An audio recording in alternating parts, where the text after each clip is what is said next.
Sombong lives in the Cambodian village of Ondong Rosi.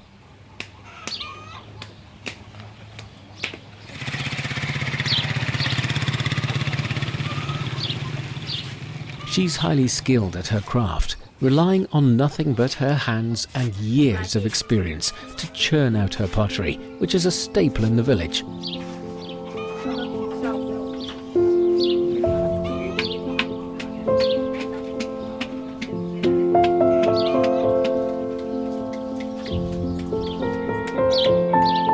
Sombong is 45 years old and has been honing her craft for almost 30 years now. She makes 3,000 to 4,000 pieces of pottery every year, by far the most in the village, all by herself, by hand, in this little workshop.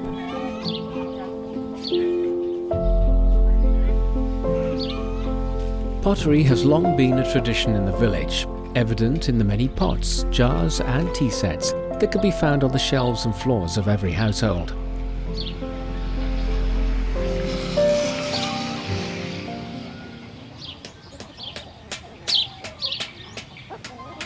The most popular of her wares are these clay cooking pots, which have been used by families living in the Lancang-Mekong River basin for generations.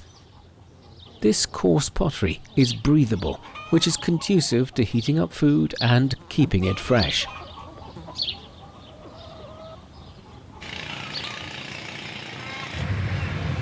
Thanks to her craftsmanship, these cooking pots enjoy enduring popularity.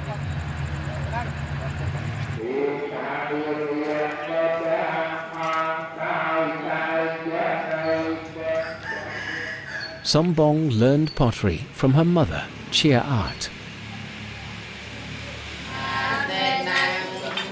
Chia Art has been long retired and hasn't made pottery for many years. Now she lives in a nearby temple, having left the family workshop to her daughter's care.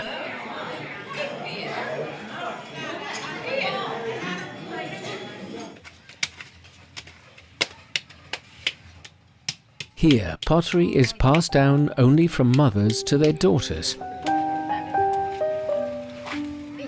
All three of Chia's daughters learned the craft when they were just children.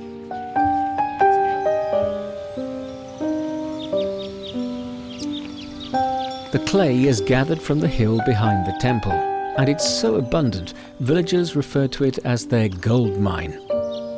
In generations past, this has been a free resource for the people. However, years of mining has resulted in a decline in its reserves, and the government was forced to enact conservation measures. Now, some villagers are beginning to worry about their future.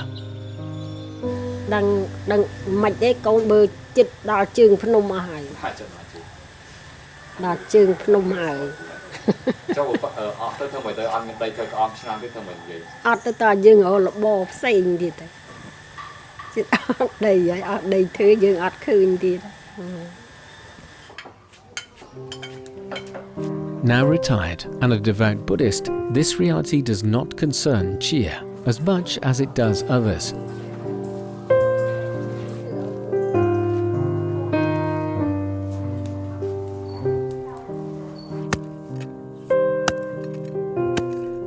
Since the clay is only suitable for cooking pots, villagers who want to produce other types of pottery must purchase their clay elsewhere.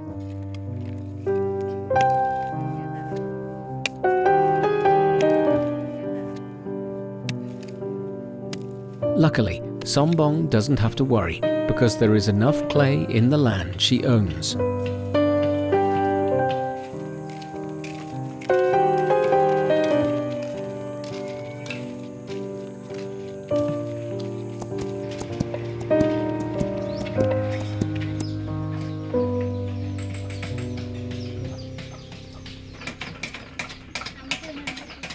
In the past few years, all of Chia's daughters have gotten married.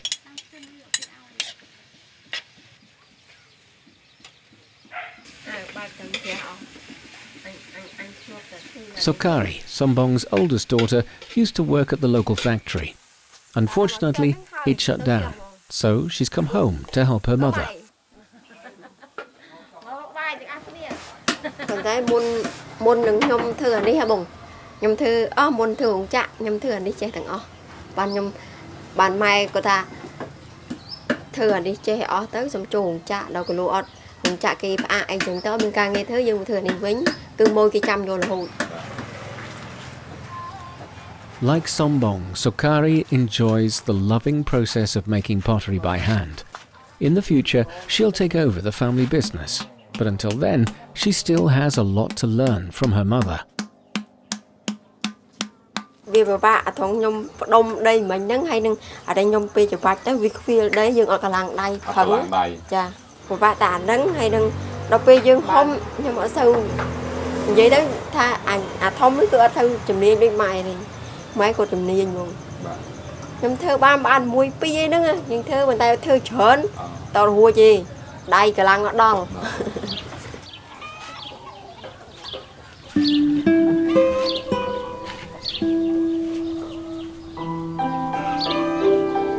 Sukari admits pottery work can get a bit monotonous, especially because of how much focus and patience it requires. Although she feels like she knows everything there is to know, she still hasn't made up her mind to return to the village for good.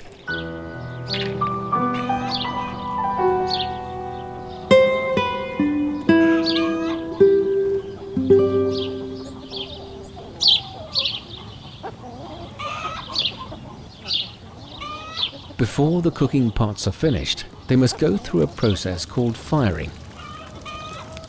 Instead of using more conventional kilns, Sombong sticks to the tradition of doing it in the open air.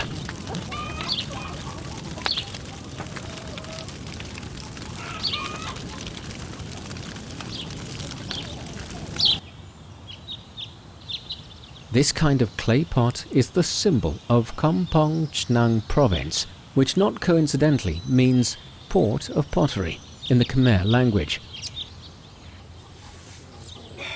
The village's clay pots have always been popular here, and they have provided a way of life for these people for centuries.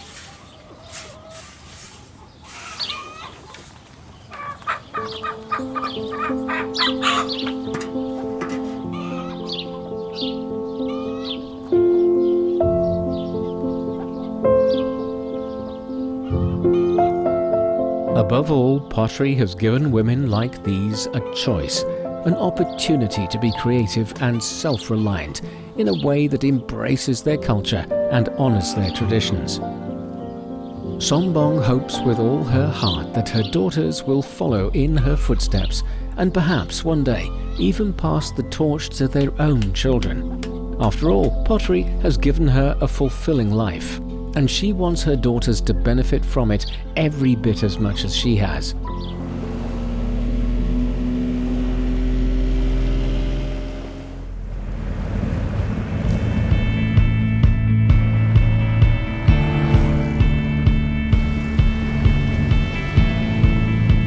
In Bangkok, the capital of Thailand, many young people come to this gym to learn a martial art and combat sport known as Muay Thai. The gym is famous for its head coach, Jarun Sak, a former professional Muay Thai fighter with several honours to his name. After retiring, he too wanted to pass on his knowledge to the younger generation. He even welcomes foreigners with open arms. On toe, tiptoe, yes, good. Okay, tiptoe, more straight, yes, good. The gym has built quite the reputation, and not just on Jarun Sak's name alone. His daughters are accomplished fighters as well.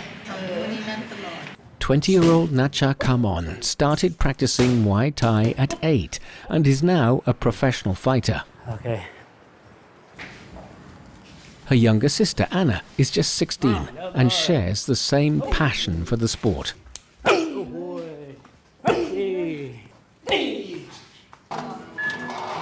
Besides practicing and fighting in matches, the two sisters also help their father at the gym as assistant trainers.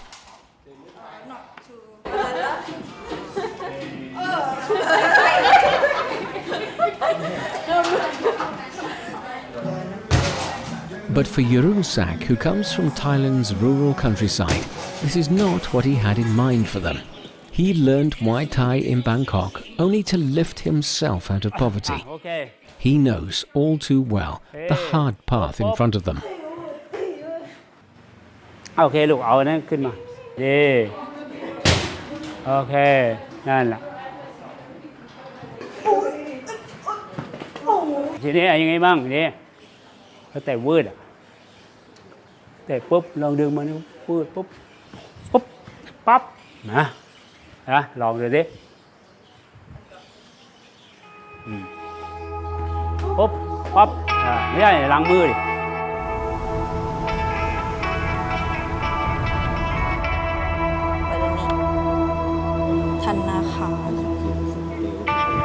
Lancang-Mekong and Anna are still students, but Yerunsak wants them to find more suitable jobs in the future.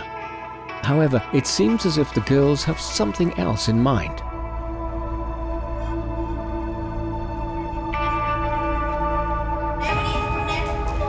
Fortunately, Lancang-Mekong has earned enough money from her competitions to pay for her university.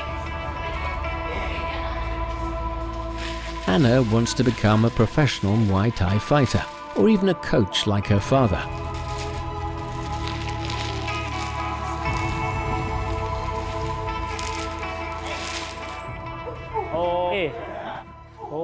Muay Thai is known for its power and speed, which can easily cause injury, even in training.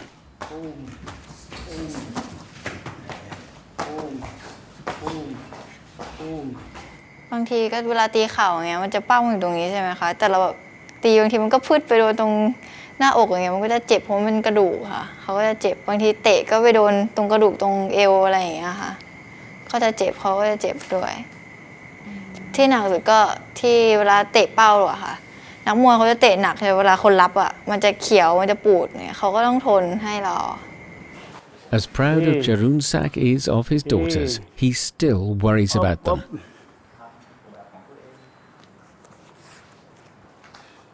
Lancang-Mekong was injured in her last competition. Even a year later, Yerunsak still feels haunted by the memory. ก็ตอนนั้นชกก็ดั้งเหมือนตรงนี้มันยุบลงไปอะค่ะแล้วตอนนั้นก็ตกใจอะแต่ว่าอยู่ข้างบนมันก็ไม่เจ็บแล้วเพราะมันจะชาๆแล้วอะไรอย่างเงี้ย I never see like this my daughter get injured so bad like this. Yeah, I feel so painful then, and I asked her, okay, you want to continue to fight or you want to quit? She said, no, I want to continue to fight. Yeah, she said, I said, okay, up to you. 1 2ปุ๊บปุ๊บจ่อยยังปุ๊บปุ๊บปุ๊บปุ๊บ Yerunsak teaches his daughters that sometimes defense is the best offense. Given how aggressive Muay Thai can be, having good defensive skills are imperative, not only to win, but to avoid devastating injuries that could derail a fighter's career. The true essence of Muay Thai isn't to simply rush and attack. Rather, a wise Muay Thai fighter will win by outsmarting and outweighting their opponent. Yerunsak has learned this lesson from his own experience. ก่อนสองแต่บนปุ๊บปุ๊บแย่ฉลามปุ๊บมานั่งนี่เลยมานั่งนี่นั่งนี่ดูนี่วิธีแก้เกมแก้ยังไงดูดิเราตีนนำเข้าไปเลยเตะตามเข้าไปเพราะว่าเราเป็นพ่อเรารู้ทุกอย่างว่าเขาสามารถทำอะไรได้และทำอะไรไม่ได้แล้วเรารู้จุดอ่อนจุดแข็งของเขาและรู้ว่าจิตใจของเขาเนี่ยทำยังไงเขาถึงจะแบบว่าก้าวไปข้างหน้าได้ดีแล้วก็ทำได้ดีที่สุดเพราะว่าก่อนชกเนี่ยคนอื่นไม่สามารถที่จะรู้ไม่สามารถที่จะเข้าใจเขาได้เหมือนพ่ออะไร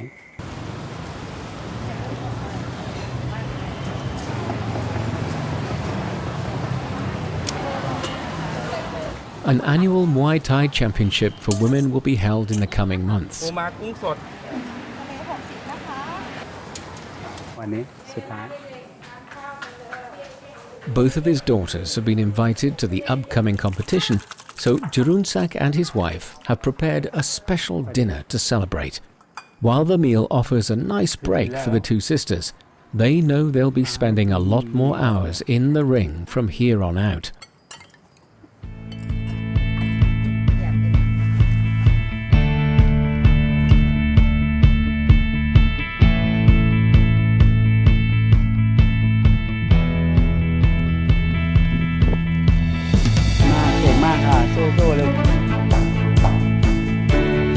As the countdown begins, the two girls will have to endure a rigorous training schedule.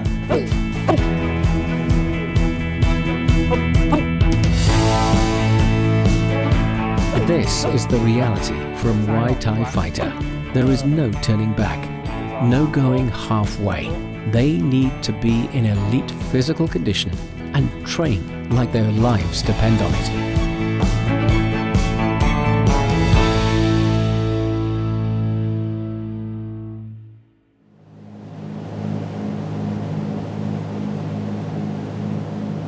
Located in the misty Shan Plateau is In Le Lake, Myanmar's second largest natural lake. The people of this region have been living in stilted houses like these for generations.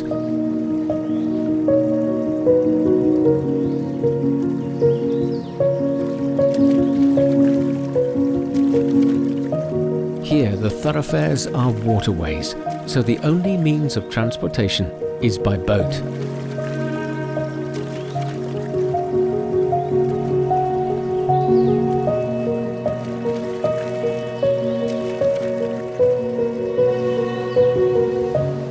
The large stretches of floating fields where fruits and vegetables are grown, along with the lake's abundant fishery resources, allow the locals to live self-sufficient and comfortable lives.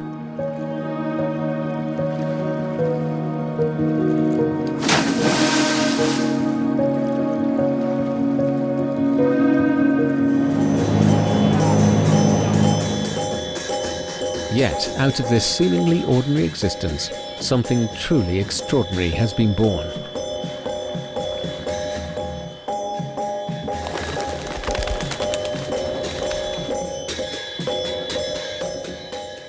In Le Lake produces a unique type of red lotus, whose silk can be removed and used for weaving. It's a skill that Yin Sue and her family have mastered. June to November is the best time of year to collect lotus stalks. Early in the morning, Yin Sue's granddaughter sets out into the lake to collect them.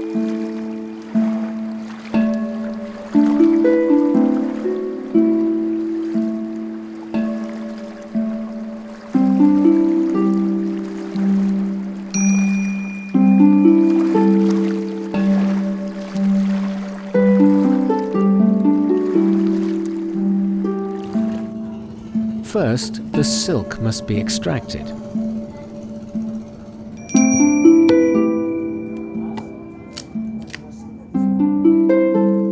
It's a job that requires a steady mixture of patience, skill, and agility. Nanjin learned the silk extraction and weaving techniques from her mother-in-law. Once the silk is extracted from the fresh red lotuses, she stretches and rolls the filaments until they become thin threads.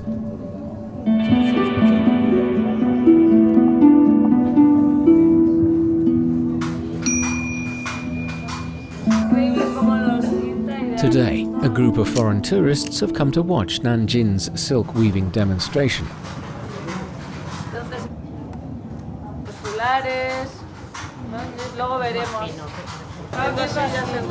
It takes over 10,000 lotus stalks to make one piece of clothing. One can imagine how much patience and focus it takes to do everything completely by hand.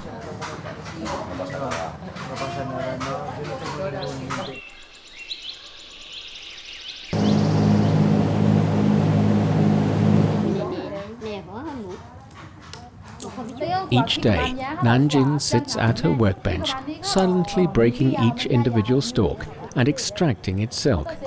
She is so practiced, it seems almost rhythmic.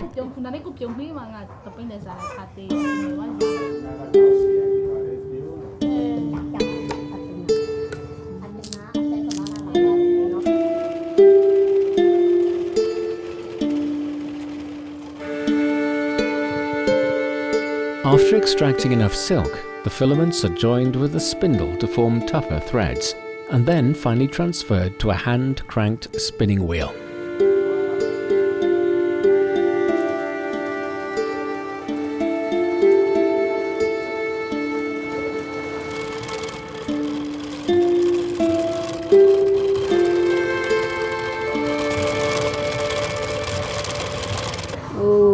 Cái thế trong mù là trang thì về trong trên nhà tên này đi mù là trang tí đa này tất cả để anh ami rồi giờ càng đau đau thì giờ càng xoay đau lại chỉ bị mà lại xoay này anh này ta tha đi. Yin Sue has been sitting in front of a spinning wheel for almost an entire lifetime. Today, most of the people who still practice this traditional technique are either middle-aged or elderly. It's a simple lifestyle, but as protectors of their heritage, they are proud to do it.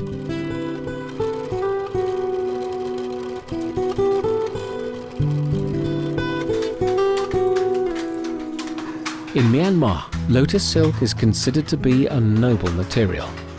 Cloth made from lotus silk is delicate and smooth, while possessing a natural fragrance.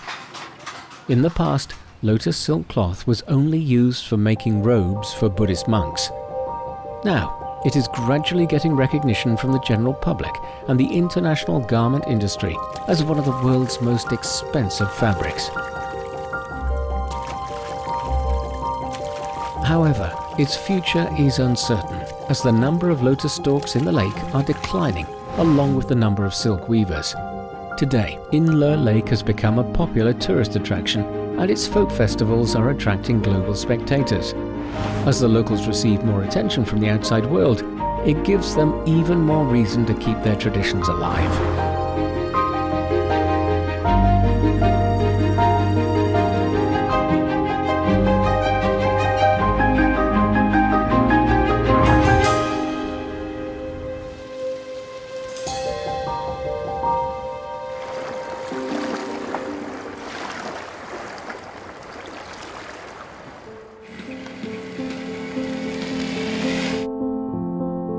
Through self-control and determination, the potters of Kampong Chnang live simple but rewarding lives.